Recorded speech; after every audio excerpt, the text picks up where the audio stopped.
Obani president were big TikTokers. Now, whoever the president is, please talk to your people. Big TikTokers in Uganda, especially abasinga kumwe abakola dance challenges abayimbi. Nabadeko ne bakwano banga abayimbi nga they are complaining. They were like 10. They were complaining. Baba wa sente zaabwe bakolera challenge. Naye oba zalawo oba kiki, there's something in these big TikTokers just ategeera. Gwatabbibwangako ba TikTokers naddala abeeyita abanene. Gwayinza ovaayo n'oyisaamu ensonga ya Uncle Bruno K amaaso. Abasinga mugamba mu music we yagaana amwesonyiwe. Naye ndowooza ensonga gy'aliko yakasente. Nina TikToker gwe mmanyi yalina following ng'aweza ne miliyoni nga dansa, sigenda kwogera mannya ge. Yali mukwano gwange. Nangamba soda mpa ba TikTok abaana naddala abakatandika oyimba abalina ennyimba genda bakolera challenge. Nangamba soda gwe gw'oleeta yenda mukolera challenge ya mitwalo 7. Nengamba ono following gy'alina okukola challenge y'emitwalo 7. Ne mutwalira abaana n'akola challenge nga challenge ekyamazima agikola n'ebeerayo for 24 hours.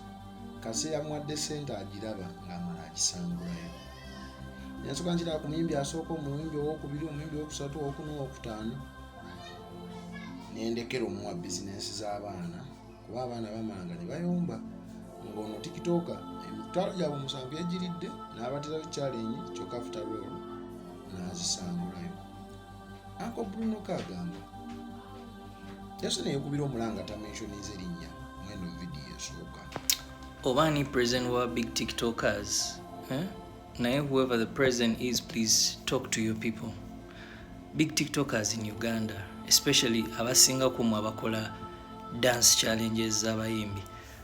Nabadeko ne bakwano banga abayimbi nga they are complaining. They were like 10. They were complaining. Baba wa sente zaabwe bakolera challenge. Naye oba zalawo oba kiki, there's something in these big TikTokers just ategeera. Mulimu wela abaana abakola bambi challenge n'omutima gumu n'akola challenge. They are there, and big ups all those TikTokers that do challenges with one heart. Naye kati mu abakola challenges nga temwagala, lwaki okwata sente za munno n'omukolera challenge eri vague nga tesobola kupulinga any traction? Ekikusasuziza munno ayagala opulinga traction. Naye we baleeta challenge ya Davido ya bwereere, oluyimba oludde I'm unavailable, them know they see me, them know they see me, n'ogizina wena n'osuukunda omutwe bwoti, kyokka challenge ya bwereere. Naye nga munaakuwadde akajaake ayagala omukolera challenge yakabi n'ogikola gadibe ngalye. Abamu kumwe temukola challenge z'abantu. Nze nina TikTok gwe na recommending we ali Lilipazo n'amusasula teyamuwa sente nnyingi. TikTok paka nakati takolanga challenge ya Lilipazo. Omusajja yanyiigira. Biki bye mukola maani? Tokwata sente za munno batoyagala kukola. Weshegera. Tokwata sente za munno batoyagala kukola. Muonoonera bannammwe abalala ku mulimu ogwo gwe gumu gwe bakola. Weshegera. People will start thinking that all of you do that same thing. Yet it's a few of you. Mwana mukyusemu bagayi. Mukyusemu. Siraba nsonga ekwasa sente za muno n'omukolera challenge eri vegan ng'otudde mu kifo. Give people's money respect. Omuntu oba alina ekintu kyonna kyasasulidde, be it influencing, be it video challenges, muwe respect sente z'abantu. Nze kati kambawe example of one advert I did. Mwalaba nnyo video ginakola ya massage. Abasinga kumene mulowooza nkola massage. No, sikola massage. No. It's just that nanyini spy antuukirira nansaba mukolera akalanga kana getting a viral, and I was thinking of something. Nangamba, why don't I be like I'm giving a woman massage nga ninga anazo omukazi, and the thing went viral. Though so many people talked abantu Bruno kana kola biki aba family bankubira simanya biki, neze nali sifuddeyo. I was giving value for money. Omusajja nsasudde sente ze, he wants a viral advert. What do I have to do?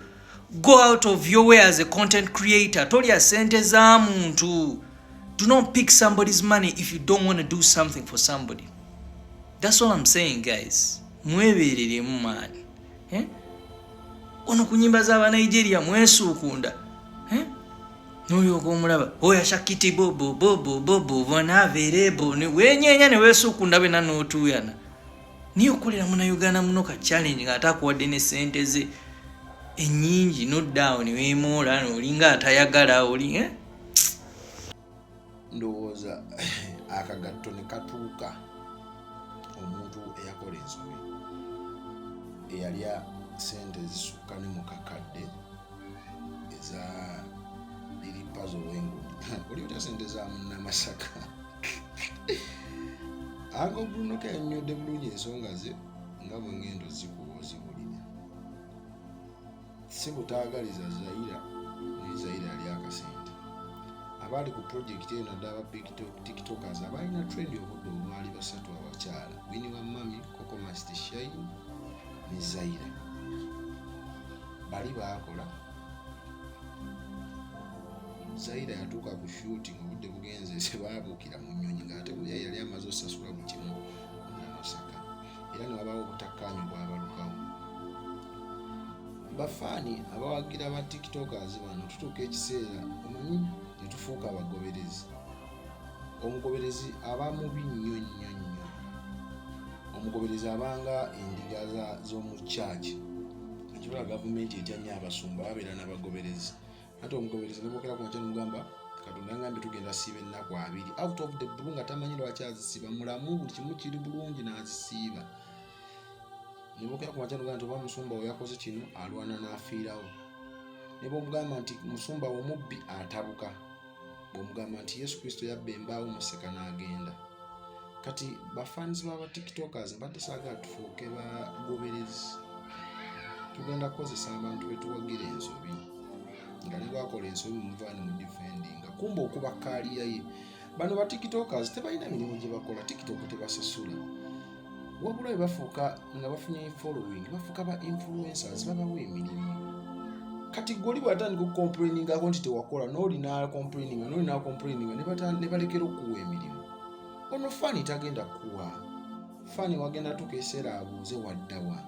kati nze eri abajja mu comment section bambuuza soda omukunja tasera yaddawa wali omusangangawa gye wamusanganga era gy'akyali ng'ebibuuzo ebyokubuuza mbu yaddawa gye wali omusanga nga tokyamusangayo so bano bafaani bagenda tuka eseera abuuze nadamu abeeta mbu Blue Family kasaana aba nga takyalina trend kuba erina okuggwawo obuyagala oba toyagala mugenda tukamubuuza yaddawa kyokka ebimukuba ebimu defending nga mulumbye bbulu mumukube mwerabidde nti bano abaana mubasimira bunnya Yesu obudde buno alina ffeemu ne siyasinze siyasose banja abadde nazo so tubawabule mugenda ne mwetumako emirimu mingi ne mutagikola baba bakuwa ssente togaana bw'otuuka okukola n'otakola so ensonga Bruno Keno nga bwe yagitotodde ekyamazima ng'ogyeko bino mu ffe tuli ba diehard ba Blue Family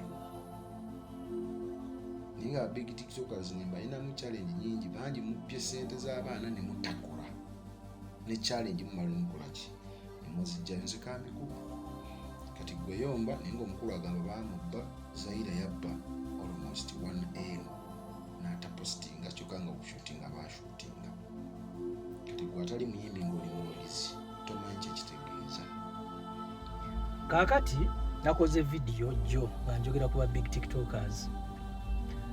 This does not only affect abayimbi abawa ba tiktokers sente tukolera challenges ne ba business people ba complaining nga babawa sente mubakolera obulango temwagala kukola bulango bwabwe. Nakoze video eyo, it was a general video because natuddeko nenjogerako ne bakwano bange abamu abayimbi naye sefuko yankubidde essimu namuwadde example. Ate example gye namuwadde yabadde it's an example that has been hurting me.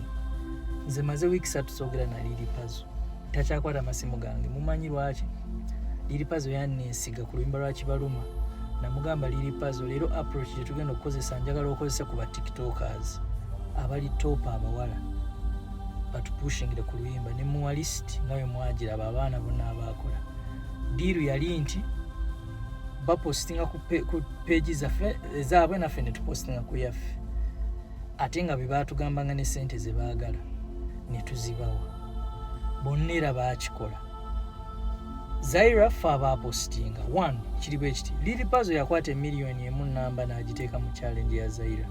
Yasasulako Zaira n'abooking ennyonyi e Kajansi. The pilot was supposed to fly us from Kajansi atuyise Entebbe tukomewo e Kajansi ka challenge kaveeyo bulungi. Zaira arrived late ate nga yali yatuwugudde. She arrived late and waliwo n'ebirala byali mutabani. I think that's the day she got her car. Tugenda tuka ku gundi ku nnyonyi nga pilot takyasobola kuflyinga nnyonyi obudde buyisizaali saa 12 ezo sente ne zifa. Ne tugamba kale katukoleeko wabweru w'ennyonyi. But era Zaira teyali mu mood. She wasn't happy because era yalina ebintu ebyali bimutawaanya. Ne tutakifaako obutonotono bwe twakwata mbu mulaba bwe napostinga ne Puzzle n'apostinga, but she did not post. Mbadde nkyabagamba tutuuka ennyonyi tesobola kusituka obudde bwe tutuuse buli late kati nga bye twakwatako kuba tulina ne clips ze twasharinga ne Zaira. Nga Zaira azitwala nga manja gipostinga ffe nga tupostinga. Kibaluma twamuva nako kati buli omu yadda ku project ndala. Banga lino lyonna challenge tepostingibwanga. Puzzle yasisinkanako Zaira somewhere ku mafuta, challenge teyapostingibwa. Nakubira Raji Emma essimu emirundi ng'etaano ne Puzzle n'amukubira mwabawuza lwaki temu inboxinga Zaira temukubira. We are using Raji Emma, twayitanga mu Raji Emma okitegeera. Raji Emma yatuyamba okuhandlinga Zaira, but the challenge was still not done. Munnamasaka n'angamba Bruno nakwata emiliyoni emu nga nkwesize kubanga gwe yanteeka mbina ebintu by'aba tiktokers. Nze mbadde nga mumanyi Lil Puzzle ennyimba zazeekubira omuddomo n'azikolera interview azipromotinga. That was the first song Lil Puzzle gye yakwata n'akozesa ba tiktokers. He was so furious because he trusted me so much and I let him down. Kati maze week 3 nkubira Puzzle takwata simu. Kati mwe temumanyi bulumi bwe nina nga nina kyali wange nga Puzzle. Kuba Puzzle alina ebintu byabadde nga bambi annyambamu nga tukwatagana nga ab'emikwano okubanga yanyigira ku issue wetu. Gwe fani gwali mu comment section mbalabe mutandise okunkolera video mbu muntaginga. You do not know the pain I'm going through. You get. Esawa no sina engeri gye nnyonnyola Lil Puzzle because he trusted me. And someone will say, obo miliyoni emu bwe yateeka mumanyi mwine enjogereyo ku TikTok eri funny. Sente is not an issue. However, trust ne time omuntu gy'aba ataddemu ne kye yali asuubira kireetera omuntu okukunyiigira. So mbadde mbagamba baganda bange, ndiyo ndaba bafaani muli mu kuntaaginga mu video mbu munvuma. Kankubulire mwe bafaani mwe, you do not love, some of you don't love Zaira more than some of us. I'm a fan of Zaira. Raji Emma eva gwempe emirimu gya Zaira. Zaira namuo Kevin Kade from Rwanda mumumanyi yayimba Sikoza ne The Ben mukwano gwange. Yankubira essimu n'angamba who should I work with from Uganda ne muwa erinnya Zaira. She was the first on the list. Gwe awoza ayagala ennyo Zaira. Omwagala mu comment section. You have not oyinza noba tonaba ku addinga ku value ku Zaira. But at least me I have tried because I'm a big fan of Zaira.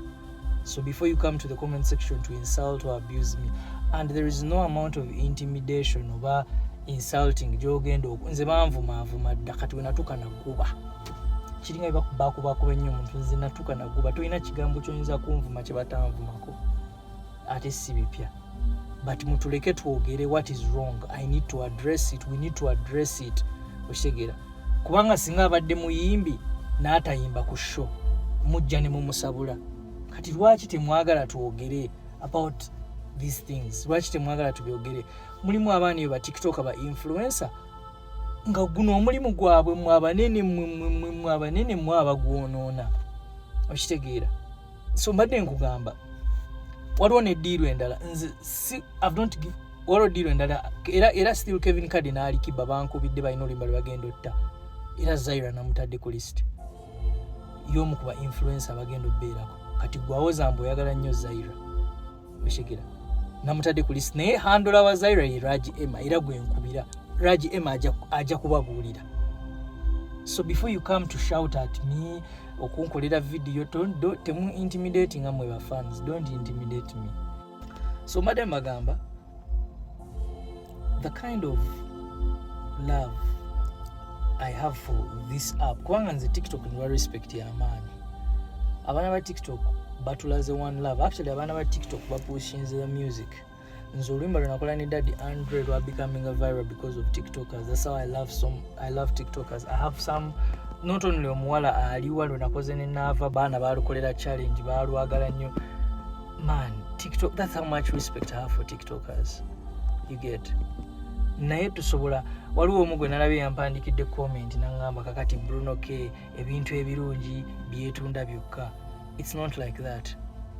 That is shallow reasoning. You're reasoning in a shallow way. Manchester United yemuko club esinga abawagizi naye ekyalanga emijozi ekyalanga ticket Coca-Cola ekyalanga webuze waaki abayimbe Beyonce, Chris Brown, Wizkid, Burna Boy, they all have a promotional budget for their songs.